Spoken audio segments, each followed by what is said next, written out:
It's kind of like an unlikely friendship, and I think in the real world they wouldn't have been friends, but in the kabubble, you end up gravitating towards each other, and so they become unlikely friends, but really good friends.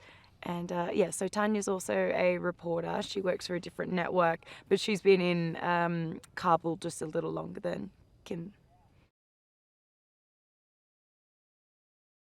I think she's a very adaptable person anyway, so she can adapt to situations a lot quicker than maybe Kim did. But she also fakes it, kind of like fake it till you make it, for sure. She talks a lot, but it works. She do anything with conviction and people buy it. So that's kind of like her philosophy.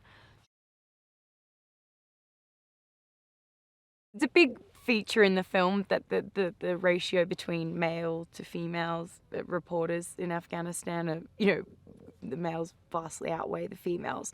So Kim and Tanya and Shakira have a lot more male attention than they ordinarily would, which is, where a lot of the humor in the script comes from. And there's, the joke that a 4 back home is a 10 in Kabul, and you go back home, you're back to being a 4 again, sort of thing.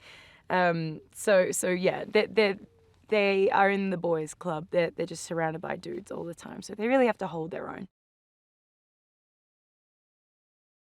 One of my favorite things, and one of the things that attracted me to working with them the most, was that they really do make unique films because they have such a unique sense of humor, and it's just a type of comedy you don't see in any other film. I don't think so anyway. And I feel like an Australian sense, maybe Australian and English, we do a lot of like self-deprecating. Everyone, like, our sense of humor comes from like irony and sarcasm and self-deprecation and things like that. And so I think that's why their sort of humor appeals to me so much, because there is a lot of that irony there.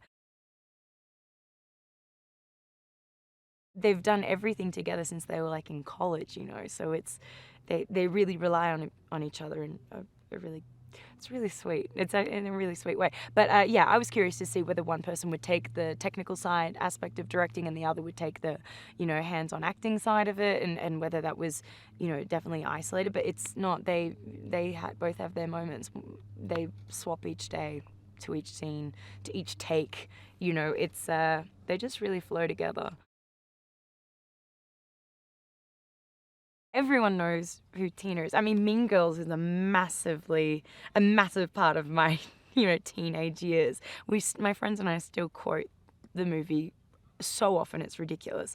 But yeah, no, I've seen a bunch of Tina's movies and a bunch of her, sketch performances and things like that. She's one of the greatest comedic actresses of our time, so it's kind of hard not to know her.